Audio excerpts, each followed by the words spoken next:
Hello students, आज हम new lesson start करने वाले हैं। Lesson number 8 electrostatics. इसको 4 मार्क्स है टोटल और मार्क्स विथ ऑप्शन 5 है। आज हम उसका फर्स्ट पार्ट देखने वाले हैं। उसमें आज देखने वाले हैं गॉसेस लॉ और expression for electric field intensity due to uniformly charge spherical shell और हॉलो स्फीयर। ठीक है, तो चलो स्टार्ट करते हैं।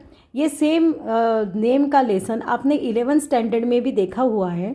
नाम है इलेक्ट्रोस्टैटिक। अब पहले तो ये समझ लेते हैं कि व्हाट इज़ इलेक्ट्रोस्टैटिक। इलेक्ट्रोस्टैटिक यानी क्या है, इसको हम पहले देख लेते हैं कि electrostatic means the electro means charges, electric charges, electrostatics. अब मैं यहाँ पे ऐसा लिखती हूँ electrostatics. Electrostatics is made up of 2 words. First one is electric charge, electric charge, और उसका नेचर कैसा है, they are the static charges. कैसे चार्जेस है, दे आर स्टैटिक चार्जेस, यानी electric charges which are at rest position.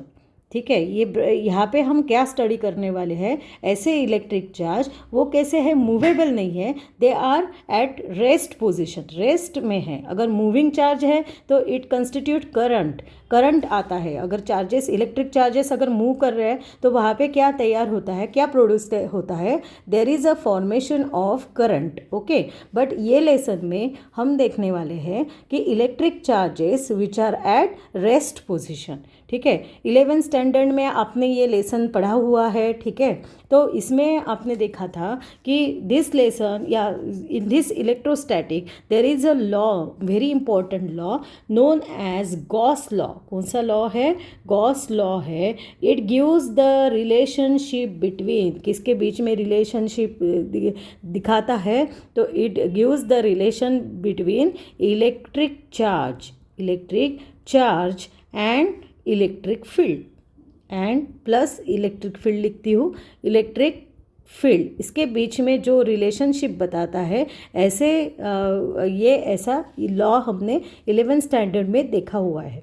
ठीक है, और उसने एक ऐसी भी मेथड दी है, with the help of this law we find the electric field intensity by relating values of the field at a close surface and the total charge enclosed by the surface. ठीक है, इसके ये Gauss's law के आधार से हम electric field intensity भी find out कर सकते हैं। तो आज हमको देखना ही है वो expression, electric field intensity due to uniformly charge spherical shell, ये इसको देखना ही है हमको। तो पहले हम थोड़ा सा रिवीजन कर लेते हैं कि क्या है गॉस लॉ, उसको हम देख लेते हैं गॉस लॉ क्या है। तो जैसे यहाँ पे आपको स्टेटमेंट दिखाई दे रहा है गॉस लॉ का, तो पढ़ते हैं गॉस लॉ। ये सब हमारा 11th में हो गया है। The flux of the net electric field through a close surface equals the net charge enclose by the surface divided by epsilon zero है ये, दिस इज इप्सिलॉन ज़ीरो। ठीक है, ये समझ में आया क्या है। तो जो फ्लक्स है, ठीक है, flux is denoted by phi से हम फ्लक्स दिखाते हैं। जो फ्लक्स है, फ्लक्स किसका, flux of net electric field. Okay, तो इट इज़ इक्वल टू, और हम वहाँ पे जो सरफेस ले रहे हैं वो कैसा सरफेस ले रहे हैं, we consider here a close surface. कौन सा सरफेस ले रहे हैं, क्लोज सरफेस, और क्लोज सरफेस पे जितने नेट चार्ज है एनक्लोज कर रहे हैं, तो ये जो इलेक्ट्रिक फ्लक्स है it is equal to the net charge enclosed by the surface. Charge जितने एनक्लोज है ये सरफेस में, इतने चार्ज, यानी ये चार्ज को number of charges divided by epsilon zero. Okay, ये समझ में आया। तो अब हम कैसा, ये suppose this number of charges are Q are the charges, कितने हैं चार्जेस, क्यू है। तो this flux is given by phi is equal to Q divided by, क्या बोला है, epsilon zero, Q divided by epsilon zero. ठीक है, ये हो गया। अब इसके ऊपर से हमने देखा था ये क्लोज सरफेस है, यानी ऐसे सब छोटे छोटे चार्जेस को हमको क्या करना है, मिलाना है। सब जितने भी चार्जेस हैं इनको हमको कंबाइन करना है, इंटीग्रेट करना है, सबको मिलाने के लिए हम यूज़ करते हैं मैथमेटिकल सिंबल इंटीग्रेशन का, इंटीग्रेट करते हैं वहाँ पे। और ये सरफेस कैसा है, क्लोज सरफेस है, so here we use close integration. जिनका मैथ्स है उनको ये सब है 12th में क्लोज इंटीग्रेशन क्या है। तो अब ये क्लोज इंटीग्रेशन, ये फ्लक्स किसको इक्वल रहता है, it is equal to the, इसको रीड कैसा करना है, क्लोज इंटीग्रल। इसको क्या बोलना है, close integral of vector E dot D S. ठीक है, ये हमने सब 11th स्टैंडर्ड में देखा हुआ है। E means electric field intensity, और डी एस क्या है, D S is a small surface on this sphere. ये जो आपको स्पीयर दिखाई दे रहा है, वहाँ से जो छोटा सा सरफेस हम उठाएंगे, ऐसे छोटे छोटे सरफेस से ये स्पीयर बना हुआ है। सपोज ये एक डी एस है, ये D S and a very small infinite सिमल एरिया हम कंसिडर कर रहे हैं। सपोज ये स्पीयर कैसे बना है, छोटे छोटे ये ऐसे डी एस एरिया से बना है।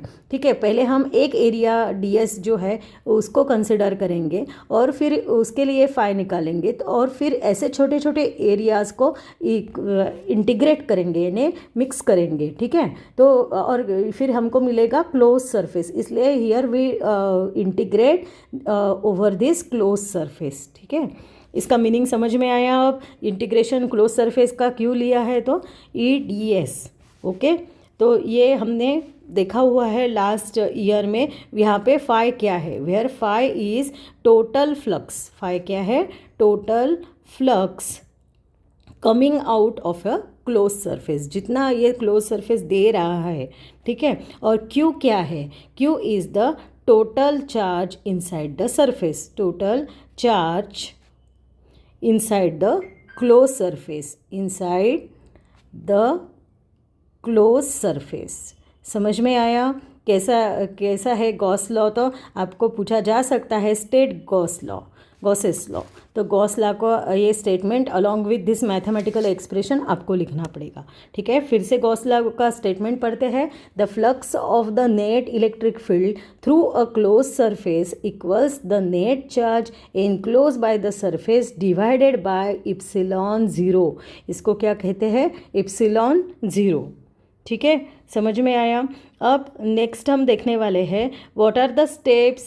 पहले तो देखेंगे ये जो सरफेस है जिसमें ये चार्ज एनक्लोज होते हैं उसको क्या कहा जाता है, उसको पहले देखेंगे। Here we consider a surface, और जिसमें सब ये जो लाइंस ऑफ फोर्स है which are originating from this point charge, जो पॉइंट चार्ज हम कंसिडर कर रहे हैं क्यू, उसमें से जितने भी लाइंस ऑफ फोर्स है तो वो जो आ रहे हैं lines of force, they are penetrate in the 3 dimensional surface, imaginary 3 dimensional surface. यानी वो कहाँ पे आ रहे हैं, एक हम कंसिडर करने वाले हैं इमेजिनरी 3 डायमेंशनल सरफेस, और 3 डायमेंशनल सरफेस हम कंसिडर करेंगे और that surface is known as Gaussian surface. उसको क्या बोलेंगे हम, गॉसियन सरफेस। तो नेक्स्ट हमारा टॉपिक है, देखो गॉसियन सरफेस का। गॉसियन सरफेस यानी क्या है, अब कि जिसमें सब ये जो चार्जेस एनक्लोज है, जहाँ पे पूरे के पूरे चार्जेस एनक्लोज है। अभी हमने जो ये स्पीयर देखा था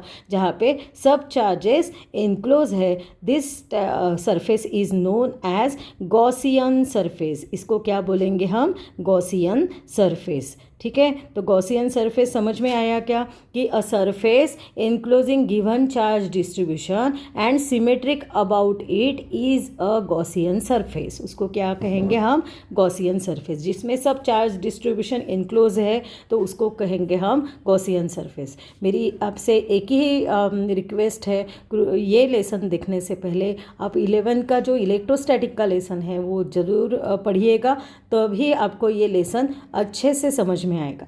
ठीक है, तो जो इप्सिलॉन ज़ीरो हमने देखा था ना लास्ट, इसमें देखो मैं फिर से निकालती हूँ।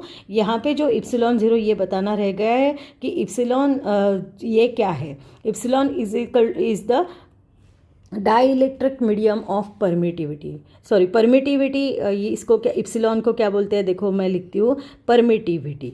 ठीक है, it is permittivity of vacuum. जब ये इप्सिलॉन को सिर्फ इप्सिलॉन रहेगा, यहाँ पे इप्सिलॉन 0 है, तो अगर सिर्फ इप्सिलॉन रहेगा तो it is permittivity of medium, और इप्सिलॉन 0 है तो परमिटिविटी ऑफ उसको कहते हैं वैक्यूम, यानी कितने इलेक्ट्रिक चार्ज वो परमिट करता है। ओके, इप्सिलॉन 0 यानी क्या है, permittivity of vacuum means how many number of electric charges are permitted in that particular vacuum बोलो, या अगर मीडियम है तो वी टेक सिर्फ epsilon. Epsilon is the permittivity of the medium. Epsilon क्या रहता है, it is the permittivity of medium. If we consider any type of medium then number of charges enclose or permitted in the medium is given by the quantity known as the epsilon. उसको क्या बोलते हैं, epsilon भी बोलते हैं, कोई epsilon भी बोलते हैं। ठीक है, समझ में आया। अब गॉसियन सरफेस समझ में आया ना, क्या है गॉसियन सरफेस। तो एक गॉसियन सरफेस एक ऐसा सरफेस है जिसमें ये चार्ज डिस्ट्रीब्यूशन जो है वो एनक्लोज है। ठीक है, अगर हम यहाँ पे सपोज़ एक एग्जांपल लेती हूँ, अगर हम यहाँ पे एक पॉइंट चार्ज कंसिडर करते हैं तो यहाँ पे गॉसियन सरफेस क्या है, यहाँ पे गॉसियन सरफेस है स्फीयर। ठीक है, अब चार्ज डिस्ट्रीब्यूशन जो है अगर वो लीनियर चार्ज डिस्ट्रीब्यूशन है, जैसे हमने लास्ट ईयर देखा है कि various type of charge distribution, तो अगर चार्ज डिस्ट्रीब्यूशन जो है, देखो ये कोई आपको पूछेगा नहीं पर आपको ये सब मालूम होना चाहिए, इसलिए ये ले रही हूँ। चार्ज डिस्ट्रीब्यूशन अगर लीनियर है, सपोज इट इज़ लीनियर अगर चार्ज डिस्ट्रीब्यूशन है तो गॉसियन सरफेस क्या रहेगा, गॉसियन सरफेस में बी सिलेंडर। गॉसियन सरफेस क्या रहेगा, वो रहेगा सिलेंडर।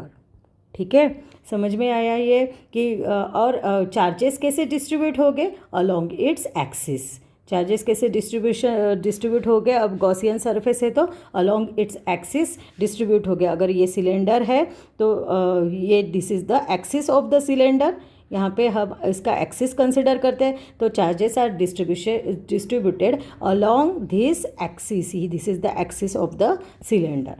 ओके, तो ये गॉसियन सरफेस जो है मेन क्या याद रखना है, ये जो मैंने लिखा हुआ है वो याद रखना है, और ये याद रखना है कि this Gaussian surface is purely imaginary. क्या है वो, इमेजिनरी सरफेस है, हम इमेजिन कर रहे हैं।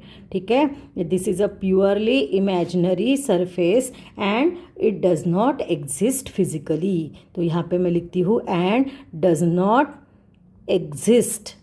Exist physically. ये इतने 2 पॉइंट्स आपको आने चाहिए। फर्स्ट तो गॉसियन सरफेस क्या है, a surface enclosing given charge distribution and symmetric about it is a Gaussian surface. And second ये आपको याद रखना है, ये this is first point and this is second point, purely imaginary है ये सरफेस। कैसा है, Gaussian surface is purely imaginary surface and it does not exist physically. ये फिजिकली नहीं रहता है। ठीक है, does not exist physically. Okay, यहाँ तक समझ में आया आपको। अब हम देखने वाले हैं कि जब कैलकुलेशन हम इलेक्ट्रिक फील्ड इंटेंसिटी का करते हैं यूजिंग गॉस थ्योरम, तो क्या क्या स्टेप्स करनी पड़ती है, क्या क्या स्टेप्स उसमें इन्वॉल्व है। ठीक है, तो हमारा हेडिंग क्या है, देखो, common steps involve in calculating electric field intensity by Gauss using Gauss theorem. हमने देखा है कि Gauss theorem is use to calculate the electric field intensity. किसके लिए यूज़ किया जाता है गॉस थ्योरम को, to calculate the electric field intensity. Okay, तो क्या स्टेप्स है ये हमको अभी देखना है। तो फर्स्ट स्टेप ये है कि पहले तो चार्ज डिस्ट्रीब्यूशन को डिस्क्राइब करो। चार्ज डिस्ट्रीब्यूशन को डिस्क्राइब करो यानी वेदर द चार्ज डिस्ट्रीब्यूशन कैसा है, लीनियर है, तो लीनियर है तो यानी सिलेंडर है वहाँ पे। ठीक है, तो ऐसे फर्स्ट स्टेप आपको यहाँ पे दिखाई दे रहा है कि फर्स्ट स्टेप क्या है, describe the charge distribution. Charge distribution को डिस्क्राइब करो, कैसा है चार्ज डिस्ट्रीब्यूशन, लीनियर है, यूनिफॉर्मली है, कैसा है, दिखा आपको चार्ज डिस्ट्रीब्यूशन को डिस्क्राइब करना पड़ेगा। ठीक है, देन हमको क्या करना पड़ेगा, हमको फाइंड आउट करना पड़ेगा flux is denoted by phi को हमको कैलकुलेट करना पड़ेगा by using the Gauss theorem. Okay, क्या है formula, phi is equal to line integral of E dot D S, ये है हमारा फॉर्मूला, और इसको हमको देना पड़ेगा क्वेश्चन इक्वेशन नंबर 1। ठीक है, तो यही दिया है सेकंड। इसमें देखो ऑब्टेन फ्लक्स, क्या ऑब्टेन करना है, flux by Gauss's theorem and mark as equation 1, उसको इक्वेशन नंबर 1 करके मार्क करना है। ठीक है, then visualise a Gaussian surface and justify it, दिखाओ फिर अगर स्पीयर है तो इसको विजुअलाइज करना है। ठीक है, and justify it. Then fourth number देखो, with the electric field intensity E as unknown, अब हमारे पास में ई को ही कैलकुलेट करना है यूजिंग गॉस थ्योरम, तो हमको हमारे पास में ई क्या है, अननोन है, ई क्या है, अननोन है, तो हमको क्या कैलकुलेट करना है, इलेक्ट्रिक फ्लक्स कैलकुलेट करना है बाय कैलकुलेशन। और ये जो है कैलकुलेशन से हम जो इलेक्ट्रिक फ्लक्स को कैलकुलेट करेंगे इसको हम इक्वेशन नंबर देंगे 2। ठीक है, इसको क्या इक्वेशन नंबर देंगे 2। ओके, समझ में आया। फिर लास्ट क्या करना है हमको, यानी पहले फाई को निकालना है, फिर हमको ई अननोन है तो ई डॉट डी एस निकालना है, और सबका इंटीग्रेशन, लाइन इंटीग्रेशन करके इनको इक्वेट करना है। ठीक है, तो क्या दिया है लास्ट देखो, equating equation 1 and 2, electric field intensity E can be calculated. इस प्रकार से ई को कैलकुलेट करना है। ठीक है, कैसे ई को कैलकुलेट करते हैं हम उसका एक्सप्रेशन ही देखने वाले हैं, तो देखेंगे हम कैसा है। तो ये आपको कोई पूछेगा नहीं, सिर्फ आपके बुक में है इसलिए मैंने इसको लिया है, आप सिर्फ इसको पढ़ना है। ठीक है, ओके। अब हमको देखना है what is the importance of Gauss's law, क्या है इम्पोर्टेंस गॉसेस लॉ का। तो गॉसेस लॉ क्या देता है, it gives the relationship between the electric charge and electric field. ठीक है, गॉसेस लॉ क्या क्या आपको दिखाता है, रिलेशनशिप बताता है किसके बीच में, इलेक्ट्रिक चार्ज और इलेक्ट्रिक फील्ड के बीच में रिलेशनशिप डिनोट करता है। ओके, और again it provides the equivalent method to find the electric field intensity. Okay, जो क्लोज सरफेस आपको दिया है जहाँ पे टोटल चार्ज एनक्लोज है वो सरफेस पे, suppose this is a close surface और जिसमें total charge enclose by the surface है, वहाँ पे टोटल चार्ज एनक्लोज है, तो हमको अगर इलेक्ट्रिक फील्ड इंटेंसिटी निकालनी है ये सरफेस की, तो ये यूजिंग गॉस लॉ से हम निकाल सकते हैं। ठीक है, तो सेकेंड पॉइंट को पढ़ते हैं। It also provides equivalent methods for finding electric field intensity by relating values of the field at a close surface and total charge enclose by that surface. Okay, third अब देखेंगे, third क्या है कि ये बहुत ही पावरफुल टूल है, वह यहाँ पे दिखाई दे रहा है, मैं पढ़ लेती हूँ। It is a powerful tool which can be applied for the calculation of electric field when it originates from, where it originates from. ठीक है, समझ में आया कि अब कहाँ से ओरिजिनेट हुआ है, जो charge distribution originates from charge distribution, यहाँ पे एक रह गया है जहाँ से ओरिजिनेट्स होता है चार्ज डिस्ट्रीब्यूशन से, तो वहाँ ये पावरफुल टूल है। ठीक है, ये भी आपको कोई पूछेगा नहीं, सिर्फ आपको मालूम होना चाहिए इम्पोर्टेंस ऑफ गॉसेस लॉ, इसलिए हमने ये लिया है। अब हम बहुत इम्पोर्टेंट ये देखेंगे expression, it is known as electric field intensity due to uniformly charge spherical shell और होलो स्फीयर। इसका हम एक्सप्रेशन देखेंगे, आपको यहाँ पे डायग्राम दिखाई दे रहा है, तो यहाँ पे हम क्या कंसिडर कर रहे हैं, एक स्फीयर को कंसिडर कर रहे हैं। ठीक है, आपको दिखाई दे रहा है ना, तो ये 3 मार्क्स के लिए एक्सप्रेशन आ सकता है, इम्पॉर्टेंट एक्सप्रेशन है। ऐसा ही पूछा जा सकता है कि derive expression for electric field intensity, क्या निकालना है हमको, इलेक्ट्रिक फील्ड इंटेंसिटी निकालनी है, E, it is denoted by E, due to uniformly charge spherical shell और होलो स्फीयर। होलो का स्पेलिंग थोड़ा सा गलत हो गया, होलो स्फीयर है, आपको दिखाई दे रहा है, या आप इसको स्पेरिकल शेल भी बोल सकते हो। तो इसका हमको निकालना है इलेक्ट्रिक फील्ड इंटेंसिटी। ओके, तो here we consider a sphere, आप यह आपको दिखाई दे रहा है डायग्राम में, क्या अब मैं 1 बाय 1 स्टेप्स लिखती हूँ यहाँ पे। कंसिडर स्पीयर, यहाँ पे हम स्पीयर, मेरे साथ आप भी लिखो, यानी आपका भी बहुत अच्छा हो जाएगा ये एक्सप्रेशन। कंसिडर ए स्पीयर, ठीक है। अब आपको डायग्राम में दिखाई दे रही है कि इसकी रेडियस कितनी है, radius of the sphere is R, आपको दिखाई दे रहा है ना, मैं मार्क कर रही हूँ, R is the radius of the sphere. ठीक है, consider a sphere of radius कितनी है, आर है, कैपिटल आर है, ठीक है। और सेंटर क्या है स्पीयर का, सेंटर दिया है, centre is O, O is the centre of the sphere, ये है ओ, यहाँ पे मैं लिखती हूँ with centre, with its centre O, with its centre O, okay. तो यहाँ तक आपको समझ में आया। अब हम क्या करेंगे, जो यूनिफॉर्म चार्ज डेंसिटी है, ओके, यूनिफॉर्म चार्ज डेंसिटी, और हम यहाँ पे कंसिडर करेंगे dielectric medium of permittivity.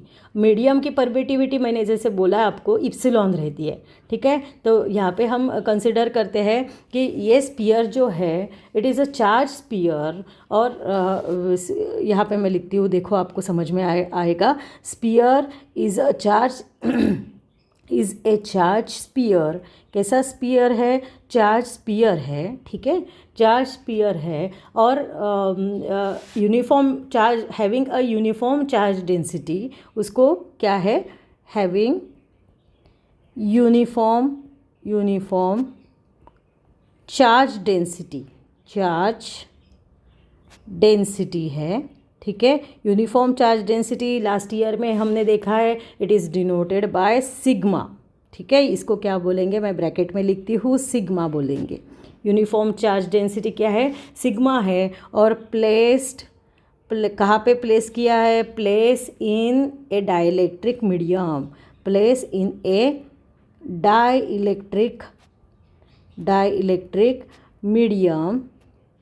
Dielectric medium of permittivity, क्या है उसकी परमिटिविटी, मीडियम की permittivity is denoted bye epsilon. अगर वैक्यूम की रहती है तो इप्सिलॉन 0 से दिखाते हैं, और इप्सिलॉन की वैल्यू कैसी रहती है मालूम है क्या, epsilon is equal to epsilon 0 K, ऐसी रहती है, ठीक है। ये हमने लास्ट ईयर में ही देखा हुआ है। अब थर्ड पॉइंट हम लिखेंगे, यहाँ तक आपको समझ में आया।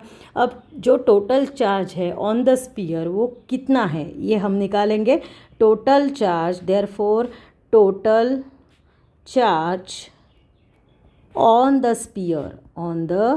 स्पीयर, कितना है total charge on the sphere, it is, charge is denoted by Q is equal to, Q रहता है, और चार्ज डेंसिटी कितनी निकाली है हम, कितनी है यहाँ पे, सिग्मा है, तो चार्ज डेंसिटी इज सिग्मा, और सिग्मा इतना डेंसिटी का चार्ज हम डिस्ट्रीब्यूट कर रहे हैं ओवर दिस स्पीयर। तो क्या है area of the sphere, it is 4 pi R square, ठीक है। तो Q की वैल्यू क्या है, कितना टोटल चार्ज है, Q is equal to sigma into 4 pi R square, ठीक है। यहाँ तक समझ में आया।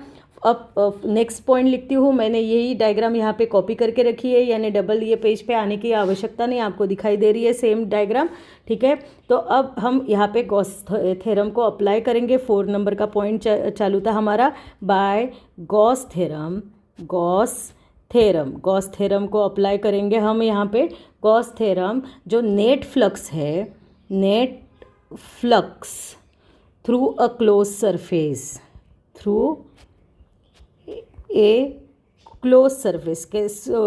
कैसा है, क्लोज सरफेस है ना, तो net flux through a close surface कैसा है, it is, flux is denoted by phi, और हमने देखा है गॉसेस लॉ में, it is the total charge enclose by the surface divided by क्या है, इप्सिलॉन 0 है ना, ये हमने पहले ही ये देखा था। और इप्सिलॉन 0 है, तो फॉर एयर और वैक्यूम अगर हम कंसिडर करते हैं, तो एयर और अगर वैक्यूम है वहाँ पे, तो K की वैल्यू 1 है, क्योंकि अभी हमने क्या देखा था कि epsilon is equal to epsilon 0 K देखा था, ठीक है। अब हमने पहले तो लिया था, यहाँ पे देखो, नेक्स्ट हम प्रीवियस स्लाइड में जाएंगे। अब यहाँ पे हमने देखा था इप्सिलॉन परमिटिविटी है, but epsilon is equal to, उसकी वैल्यू क्या है, इप्सिलॉन 0 K था, बट हम वहाँ पे अगर वैक्यूम कंसिडर कर रहे हैं तो K की वैल्यू 1 रहती है, so we get epsilon is equal to epsilon 0 because K having the value 1, okay, समझ में आया। तो इसीलिए हम यहाँ पे अब K की वैल्यू 1 कंसिडर करते हैं, तो we get phi is equal to Q upon epsilon 0। तो यहाँ पे हम इसको इक्वेशन नंबर 1 देंगे, नीचे लिखेंगे कि Q क्या है, वेयर Q क्या है, Q is total charge enclose inside the close surface, और ऐसा भी लिख सकते हैं total charge inside the close surface, closed surface. Okay, यहाँ तक समझ में आया आपको। अब हमको क्या करना है, अब हमको ये जो यहाँ पे एक पॉइंट कंसिडर करना है। पॉइंट कौन सा है? पी पॉइंट है, दिखाई दे रहा है डायग्राम में आपको। पॉइंट पी कंसिडर करना है, और D S is the area. ये दिखाई दे रहा है आपको, ये एरिया है डी एस, छोटा सा एरिया हम वहाँ पे कंसिडर कर रहे हैं। और ये कैसा है, हमको निकालना क्या है? तो हमको निकालना है electric field intensity at this point P. P पे इलेक्ट्रिक इंटेंसिटी क्या है, और ये पी पॉइंट जो है वो कितने डिस्टेंस पे है? तो कितने डिस्टेंस पे है? आर डिस्टेंस पे है। कितने डिस्टेंस पे है? आर डिस्टेंस पे है from the centre of charge pair. देखो आर दिखाई दे रहा है ना आपको, स्मॉल आर। तो आर डिस्टेंस यानी आर कैसा है, आपको समझ में आया क्या? ये आपका स्पीयर है, मैं ड्रॉ करके बता दूँगी हूँ। ये आपका स्पीयर है, इसमें रेडियस थी कैपिटल आर। ओके, और पी पॉइंट कहाँ पे है? यहाँ पे पी पॉइंट है, और उसका एरिया कितना है? डी एस है। ठीक है, तो ये है पी पॉइंट। ओके, तो ये कितने डिस्टेंस पे है? This is the centre of the sphere. ये कितने डिस्टेंस पे है? ये पी पॉइंट आर डिस्टेंस पे है, यानी ये पूरा टोटल आर डिस्टेंस पे है। ठीक है, समझ में आया? यहाँ पे आर, छोटा सा आर दिख रहा है ना आपको, ये मैंने गोल कर दिया उसको। ठीक है, आर डिस्टेंस पे है, तो यहाँ पे यही सब लिखना है। तो मैं लिखूँगी क्या निकालना है, ये हमारा रफ वर्क है यहाँ पे। ठीक है, तो हम लिखेंगे क्या करना है, फाइंड, हमको to find electric field intensity, electric field intensity निकालना है हमको at a point P, at a point P. ये निकालना है कि कहाँ पे है point P? At distance R. ये पूरा का पूरा जो डिस्टेंस है ना, वो कितना है? सेंटर ओ से, जहाँ पे मैंने ओ निकाला देखो अभी, ओ से कितना डिस्टेंस पे है? आर डिस्टेंस पे है, स्मॉल आर डिस्टेंस पे है।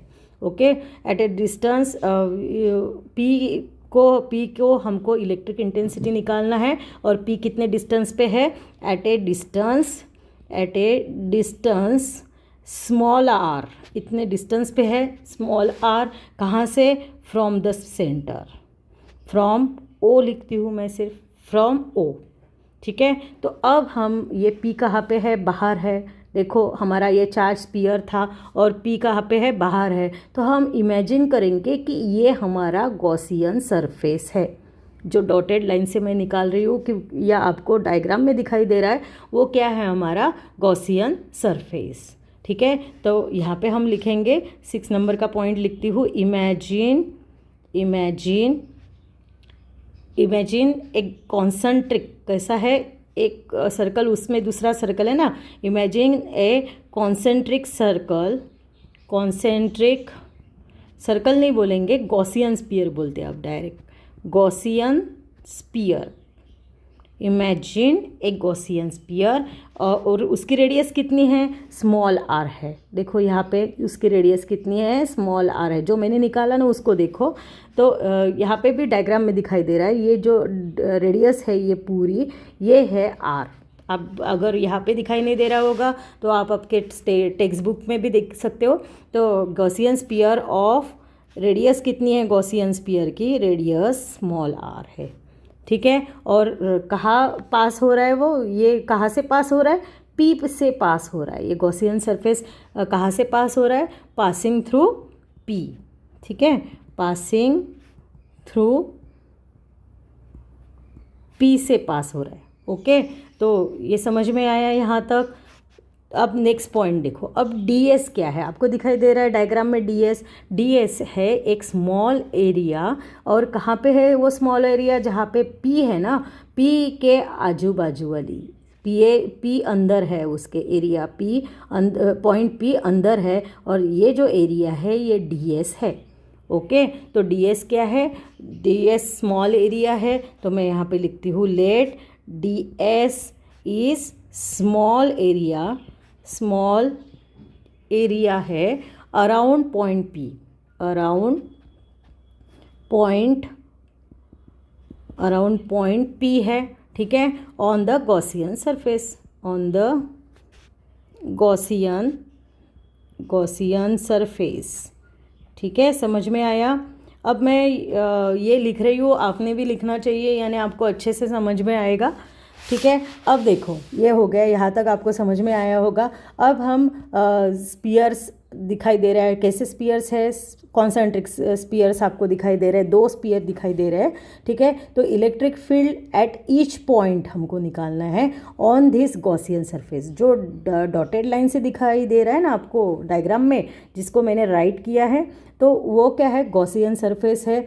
और अब हमको क्या निकालना है, इलेक्ट्रिक फील्ड निकालना है एवरी पॉइंट, हर एक पॉइंट का इलेक्ट्रिक फील्ड निकालना है on the Gaussian surface. Gaussian surface के हर एक पॉइंट पे हमको क्या निकालना है, इलेक्ट्रिक फील्ड निकालना है। एंड सेम इलेक्ट्रिक फील्ड निकालने के बाद में हम क्या करेंगे, उसको हम फाइंड आउट भी करेंगे एक angle between the direction of E and normal to the surface of the sphere. ठीक है, यानी ई की डायरेक्शन कैसी है, देखो आपको डायग्राम में दिखाई दे रहा है, ई की डायरेक्शन कैसी दिखाई दे रही है। तो ई की डायरेक्शन आपको, मैं रेड यूज़ कर रही हूँ, ई की डायरेक्शन आपको दिखाई दे रही है, ये आउटवर्ड है। ठीक है, ई की डायरेक्शन है आउटवर्ड। और जो ई है and normal surface to the sphere ds भी कैसे है, ये सरफेस है, नॉर्मल है। ठीक है, ये ds सरफेस है हमारा। तो इनके बीच में कितने का एंगल है, उसको बोलेंगे हम थीटा। ठीक है, तो थीटा की वैल्यू कितनी दिखाई दे रही है आपको, यहाँ पे एंगल दिखाई दे रहा है कि नहीं, it is along the same direction, so theta की वैल्यू कितनी है, 0 है। समझ में आया ये 0 कैसा है थीटा की वैल्यू। तो यहाँ पे आपको ये सब लिखना पड़ेगा कि ई कैसा है। तो मैं ये जो ई है, इलेक्ट्रिक फील्ड जो है, it is the direction of E is the in radially outward direction. ठीक है, ई कैसा है, इन आउटवर्ड डायरेक्शन है। तो मैं यहाँ पे लिखती हूँ direction of E is radially, यानी अलोंग द रेडियस है ना, आउटवर्ड। ठीक है, अलोंग द रेडियस है तो आउटवर्ड है। ठीक है, रेडियली आउटवर्ड बोलेंगे इसको। और देयरफॉर एंगल बिटवीन, अब किसके बीच में एंगल निकालना है, एंगल बिटवीन ये जो डायरेक्शन ऑफ ई है, direction of E and normal to the surface, normal to the surface of sphere, to the surface of sphere। अब सरफेस स्पीयर का सरफेस क्या है, ds है। कितना है वो एंगल, इज़ 0। ये समझ में आया, 0 कैसा आया, तो समझ में आया। तो देयरफॉर अब यहाँ पे अगर ये 0 है, तो ये 0 है, तो थीटा अगर 0 है तो कॉस थीटा की वैल्यू क्या होगी, इट इज़ इक्वल टू 1। अब कॉस थीटा ही क्यों लेना है, because here we consider the dot product of E and d s, क्योंकि फाई की वैल्यू क्या है, phi is equal to E dot D s है ना, हमारी फाई की वैल्यू क्या है, ई डॉट डी एस है।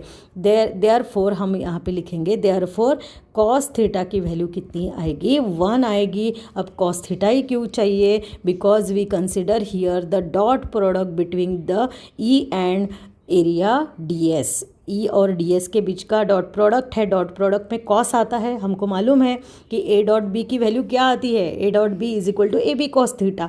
तो यहाँ पे क्या आएगा, E dot D S is E D S cos theta आएगा। ठीक है, कॉस थीटा की वैल्यू तो 1 है, so we get E into d s मिलेगा आपको।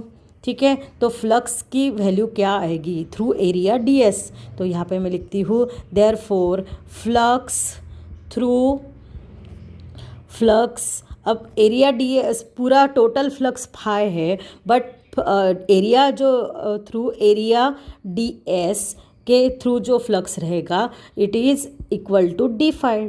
ठीक है, समझ में आया। जितना हम डी एस ले रहे हैं उसके बीच में है पॉइंट पी, और पी पॉइंट अंदर है और ये डी एस है, तो इसके लिए फाई की वैल्यू रहेगी डी फाई। और ऐसे हम सब ये गॉसियन सरफेस पे जितने एरिया रहेंगे, एक डी एस की वैल्यू हम निकाल लेंगे, और ऐसे बहुत सारे डी एस रहेंगे और हर एक की डी फाई निकालेंगे, और सबको मिला के हम टोटल फाई को निकालेंगे। Phi is the electric flux. ठीक है। तो डी फाई की वैल्यू क्या आएगी, it is equal to E D s आएगी। ठीक है, ये समझ में आया यहाँ पे ई डी एस कैसे आया। तो टोटल फ्लक्स क्या होगा फिर, ऐसे बहुत सारे डी एस है गॉसियन सरफेस पे, तो देयरफॉर टोटल फ्लक्स कैसा रहेगा, टोटल इलेक्ट्रिक बोल सकते हो, टोटल इलेक्ट्रिक, अच्छे से लिखना, electric flux through this Gaussian surface, through Gaussian surface, Gaussian, क्योंकि बहुत सारे डीएस है गॉसियन सरफेस पे, तो ऐसे हर डीएस का डी फाई हम लेंगे, it is phi is equal to integral of d phi, ऐसा आएगा।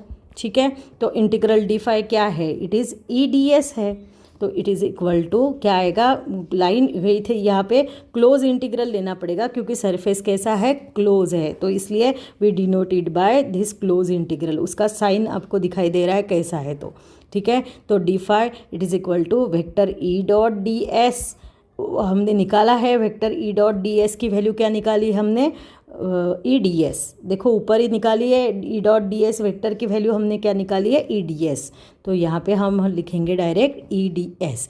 इसमें से अब ई को बाहर निकालेंगे, सिर्फ सरफेस कौन सा है, it is equal to E integral of line, ये क्या है, close integral of d S.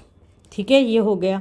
अब इसकी वैल्यू निकालेंगे, डी एस कैसा है, डी एस कैसा है, इट इज़ अ स्पीयर, तो डी एस सरफेस यानी स्पीयर की एरिया क्या आएगी, 4 पाई आर स्क्वेयर, तो यहाँ पे क्या आएगा, देयरफॉर मैं यहाँ पे लिखती हूँ फाई इज इक्वल टू, ई को ऐसे ही रहने देंगे, और ये जो है इसकी वैल्यू क्या आएगी, it is 4 pi R square आएगी इसकी वैल्यू।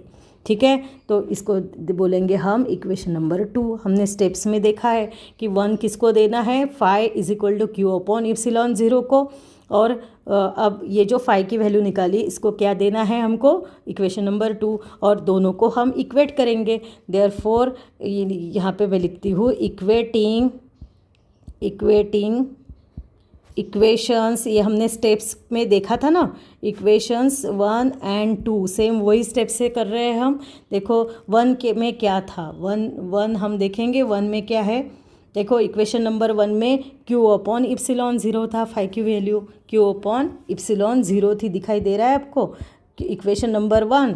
अब वैसे ही हम इक्वेशन नंबर 2 को लिखेंगे, इक्वेशन नंबर 2 भी फाई है, तो दोनों को इक्वेट करेंगे, Q upon epsilon 0 is equal to E into 4 pi R square, ऐसे आ जाएगा। अब इसके ऊपर से ई की वैल्यू निकालो, ई इज इक्वल टू क्या होगा फिर, Q upon 4 pi epsilon 0 R square, ये वैल्यू मिल गई है। ठीक है, अब इसमें हम Q की भी वैल्यू ऐड कर सकते हैं, ये एक फॉर्मूला बन गया। अब दूसरा हम क्या कर सकते हैं कि ये Q, यहाँ पे हम Q की भी वैल्यू ऐड कर सकते हैं। क्या है Q की वैल्यू, हमने लिखी थी पहले, इसमें देखो मैं निकालती हूँ।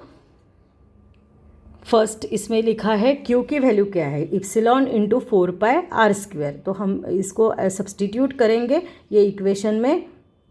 ओके, तो यहाँ पे मैं लिखती हूँ सब्सटीट्यूटिंग, या पुटिंग भी लिख सकते हो आप, substituting Q is equal to sigma into 4 pi R square, इसको सब्सटीट्यूट करेंगे हम, तो we get E is equal to sigma 4 pi R square upon 4 pi epsilon 0 R square.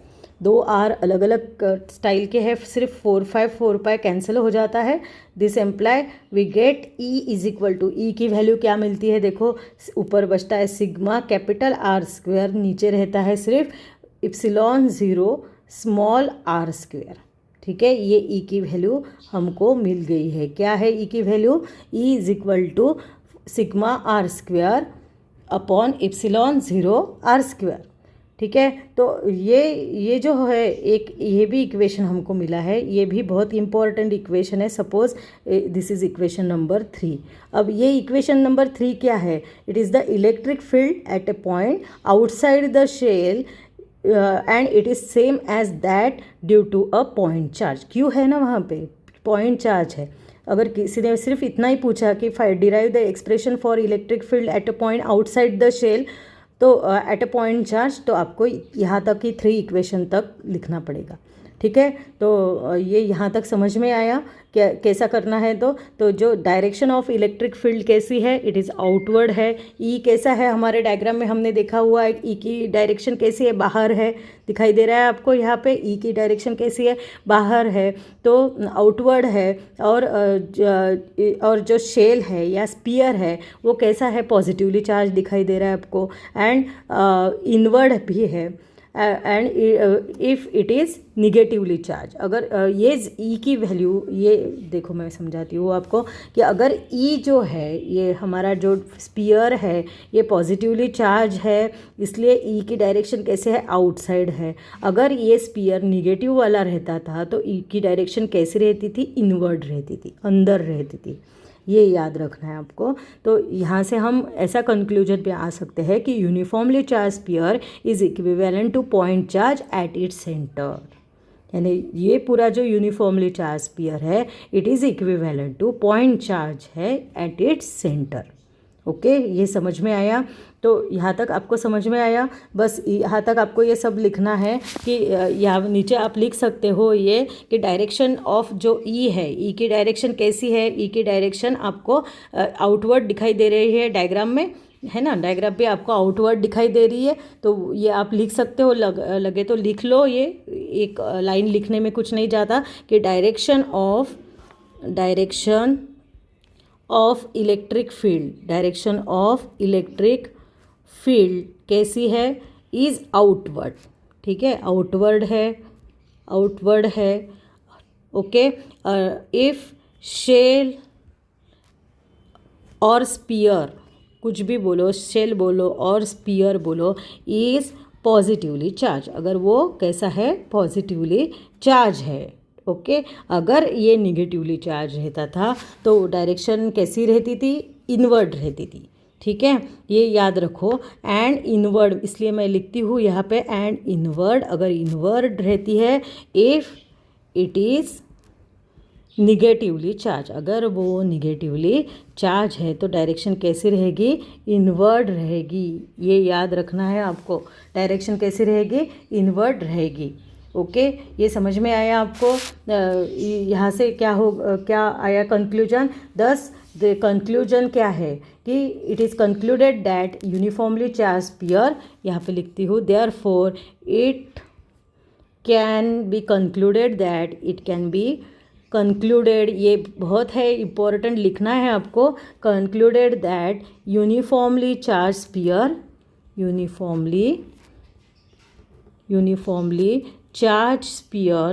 Charge sphere is equivalent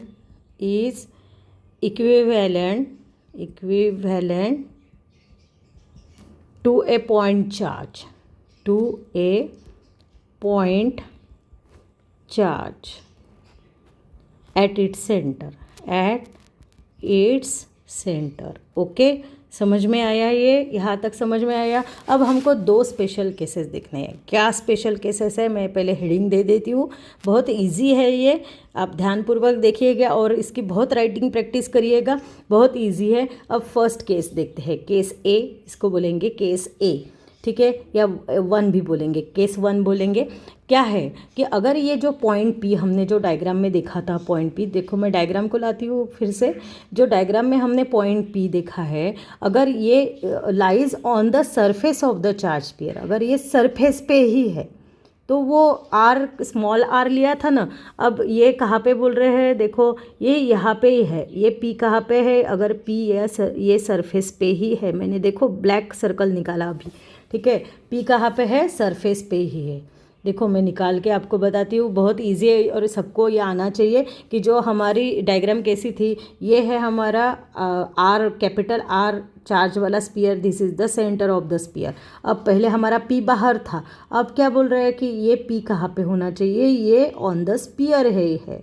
अगर पी ऑन द स्पीयर है तो ई की value कैसी होगी, तो आर पहले पी के कहा था, ये अब ओरिजिनली पी कहा है, ये हमारा चार्ज स्पीयर और ये आर रेडियस और हमारा पी यहाँ पे था, ठीक है। तो इसकी रेडियस कितनी थी, ये पूरी कैपिटल आर थी, ठीक है। तो ये small R is equal to क्या हो जाता है, अब कैपिटल आर हो जाता है।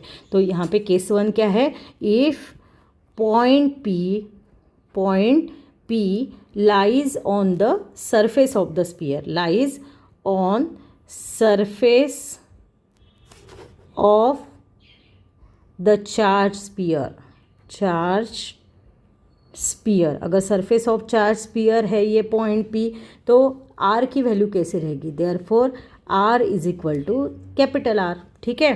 तो ये हो जाएगा, तो E की वैल्यू हमारी कैसी हो जाएगी, जहाँ पे R है, E की वैल्यू कैसी थी, Q अपॉन 4 पाई ε0 R² था हमारी वैल्यू। अब R की जगह ये कैसे बन जाएगी, इट इज़ इक्वल टू, देखो आप देख लो लगे तो पीछे, यानी आपका कन्फ्यूजन दूर हो जाएगा। तो ये वैल्यू हमारी E की value Q upon 4 pi ε0 R² थी, स्मॉल R² थी, now it becomes capital R², ठीक है। और ये E की value sigma R² upon ε0 R² है ना, दो अलग अलग वैल्यू मिली है। तो ये देखो मैं यहाँ पे लिखती हूँ लगे तो, here E is equal to Q upon 4 pi R², ये छोटा r था, बिकम्स कैसा हो जाएगा, मैं ऐसा लिखती हूँ यानी आपको समझ में आएगा, E is equal to Q upon, अब वो क्या बन जाएगा, कैपिटल R² बन जाएगा, ε0 कैपिटल R² बन जाएगा। And also E is equal to, in terms of charge distribution कैसा रहता है, charge density sigma R² upon ε0 R² रहता है ना, तो इट बिकम्स, अब कैसा बन जाएगा वो, R is equal to R है तो it is equal to E is equal to sigma, अब कैपिटल R² अपॉन छोटा वाला R भी कैपिटल ही बन गया है, ऐसा हो जाएगा। तो ये दोनों कैंसिल हो जाएंगे, this imply E is equal to क्या मिलेगा आपको, सिग्मा अपॉन ε0 मिल जाएगा, ठीक है। समझ में आया, ये फर्स्ट केस बहुत इजी है। अब सेकंड केस हम देखेंगे, सेकंड केस क्या है, तो केस 2 मैं लिखती हूँ, केस 2 क्या है, केस 2 जो P है, अब suppose it is lies inside the sphere, ये हमारा स्पीयर था, ठीक है, और पहले P बाहर था, अभी केस पहले फर्स्ट केस में हमने देखा P is on the surface, अब बोल रहे हैं P यहाँ पे अंदर है, ठीक है, P अंदर है, दिस इज़ द सेंटर, और P कहाँ पे है, लाइज इनसाइड द स्पीयर है, ओके, इनसाइड द स्पीयर है, तो अगेन क्या हो जाएगा, इनसाइड द स्पीयर है, तो यहाँ पे मैं लिखती हूँ, if point P lies inside the sphere, ठीक है। तो अब अंदर हो गया, और there are no charges inside, so sigma is equal to भी क्या होगा, 0 हो जाएगा, ठीक है। तो यहाँ पे हम लिखेंगे सिंस, क्योंकि चार्जेस कहाँ है, बाहर है ना, चार्जेस तो यहाँ पे है, अंदर कोई भी चार्ज नहीं है, बाहर है सभी चार्जेस, तो हम क्या बोलेंगे, सिंस देयर आर नो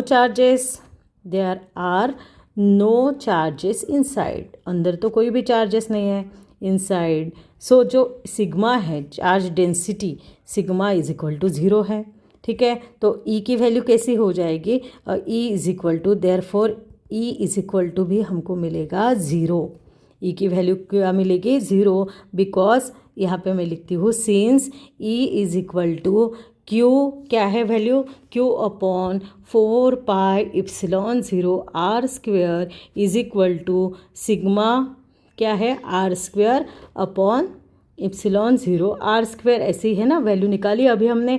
तो अगर ये सिग्मा 0 है, हो गया, तो पूरी टर्म ये पूरा 0 हो जाएगा, ये 0, तो सभी E की वैल्यू 0 मिल जाती है, हमको क्या मिलता है, E इज इक्वल टू 0, ठीक है। ये समझ में आया, यहाँ पे हमारा पूरा ये 3 मार्क्स का एक्सप्रेशन कंप्लीट हो जाता है। मेरे साथ आपने लिखा है ना, अगर नहीं लिखा तो आप इसके राइटिंग प्रैक्टिस ज़रूर करिएगा, बहुत बहुत इम्पॉर्टेंट है ये, किसी ने भी इसको छोड़ना नहीं है, बहुत इजी है। और अभी मैं रिवाइज़ नहीं करती हूँ, क्योंकि इसको ही आप दोबारा ये वीडियो को देखिएगा, यानी आपको अच्छे से समझ में आएगा, ओके। तो यहाँ पे अब हम इसके बाद में इसके ऊपर जो एक एग्जांपल है उसको फट से देख लेते हैं। मैं पहले एग्जांपल को पढ़ती हूँ। क्या है एग्जांपल देखेंगे। Sphere of radius 10 centimetre. Sphere कैसा है, 10 सेंटीमीटर रेडियस का स्पीयर है, ठीक है। तो मैं यहाँ पे ड्रॉ करती हूँ। This is a sphere of radius of sphere कितनी है, 10 सेंटीमीटर। ओके, तो यानी मैं गिवन भी लिखती हूँ, 10 सेंटीमीटर रेडियस है। बाद में देखो क्या दिया है, carries a charge of 1 coulomb. कितना चार्ज कैरी कर रहा है, 1 कूलम चार्ज कैरी कर रहा है। तो Q इज इक्वल टू हम वो लिखेंगे 1, अरे सॉरी माइक्रो कूलम है, माइक्रो है यानी 10⁻⁻6 आएगा, 10⁻⁻6 कूलम आएगा यहाँ पे, ठीक है। और आगे देखो क्या बोला है, calculate the electric field. Electric field को हमको कैलकुलेट करना है। तो फर्स्ट दिया है at a distance of 30 centimetre from the centre of the sphere. ये सेंटर है, यहाँ से कितने सेंटीमीटर पे है, पूरा का पूरा ये 30 सेंटीमीटर पे है। तो इसको एक बार कैलकुलेट करना है। सेकेंड नंबर का देखो, at the surface of the sphere, यानी सरफेस पे कितना होगा और at a distance of 5 centimetre from the centre of the sphere. अब 10 सेंटीमीटर रेडियस है और यहाँ पे 5 सेंटीमीटर, यहाँ पे क्या होगी ई की वैल्यू। ऐसे 3 केसेस हमको देखना है, ठीक है। तो निकालते हैं, चलो एक एक को करके। अब यहाँ पे इप्सिलॉन 0 की वैल्यू लास्ट 11 स्टैंडर्ड में दी है, आपकी लर्न नहीं होगी तो अभी मैं लिख के देती हूँ, आप इसको लर्न करो। इप्सिलॉन 0 देखो गिवन नहीं है तो आपको ही डालनी पड़ती है।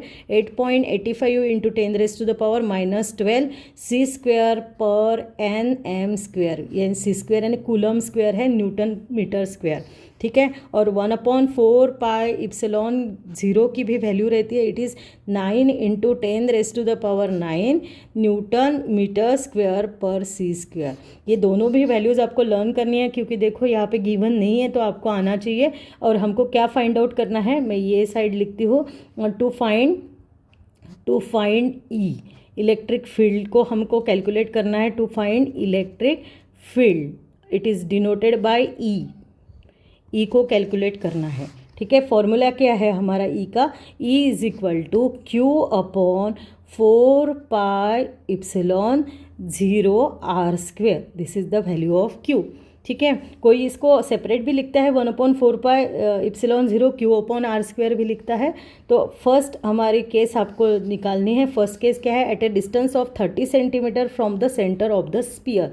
30 सेंटीमीटर पे है अगर, तो क्या निकालना है, तो R की वैल्यू क्या है, for R is equal to 30 centimetre, ठीक है। 30 सेंटीमीटर यानी 0.3 मीटर होगा, ठीक है। अब फॉर्मूला में डालते हैं, E इज इक्वल टू क्या होगा, Q की वैल्यू, Q दिया है कि Q 1 इंटू 10⁻⁻6 है, 1 इंटू 10⁻⁻6 और 1/4 पाई इप्सिलॉन 0 की वैल्यू हमको डायरेक्ट लिखनी है, it is equal to 9 into 10⁻9 और नीचे बचता है सिर्फ R square.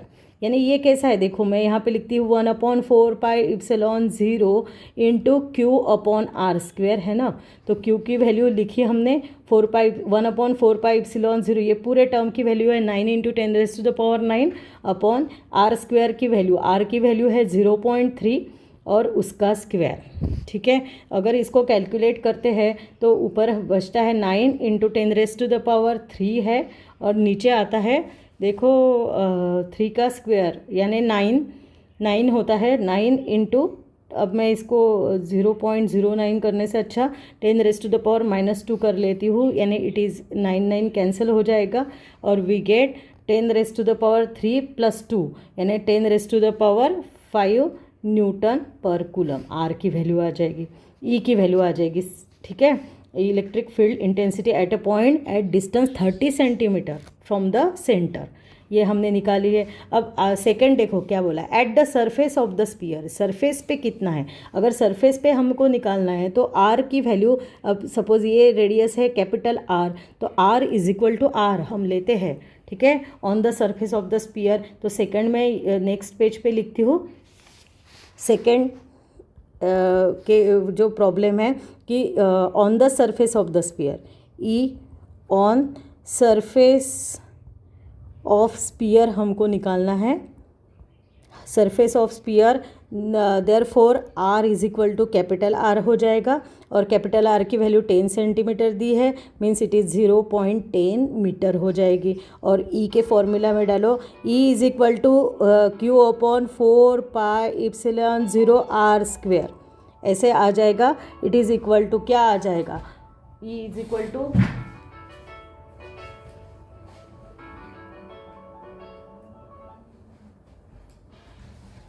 It becomes Q upon 4πε0 R²। इसकी वैल्यू क्या होती है, देखो, it is equal to 9 into 1/4πε0 की वैल्यू 9 इंटू 10⁻⁹ इंटू Q की वैल्यू कितनी है, 1 इंटू 10⁻⁻6 है, और डिवाइडेड बाय क्या आता है 0.1 और उसका स्क्वायर, ऐसे आएगा। इसको अगर हम कैलकुलेट करते हैं, वी गेट 9 इंटू 10⁻, क्या आ जाएगा 9 - 6 प्लस ये ऊपर जाने के बाद में 2, ठीक है। तो 10⁻⁻2 हो जाएगा ना, ये 10⁻⁻2 ऊपर जाने के बाद में +2 हो जाएगा। वी गेट 9 इंटू 10⁻5 न्यूटन पर कूलम आएगा, ठीक है, समझ में आया। अब थर्ड नंबर देखेंगे, थर्ड नंबर कैसा है, तो देखो थर्ड नंबर हम देखते हैं। थर्ड नंबर क्या बोला है, at a distance of 5 centimetre from the centre of the sphere. जो सेंटर है तो 10 सेंटीमीटर रेडियस है, बट 5 सेंटीमीटर पे क्या आता है, इसको हमको निकालना है। आर की वैल्यू 5 लेनी है, तो therefore R is equal to 5 centimetre लेना है। 5 सेंटीमीटर यानी 0.05 मीटर लेना है। और आर कैसा है, इट इज़ स्मॉल हो गया कैपिटल आर से।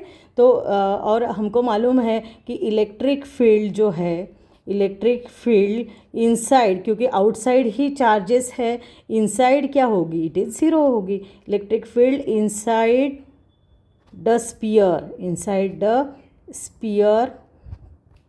इज 0 रहती है।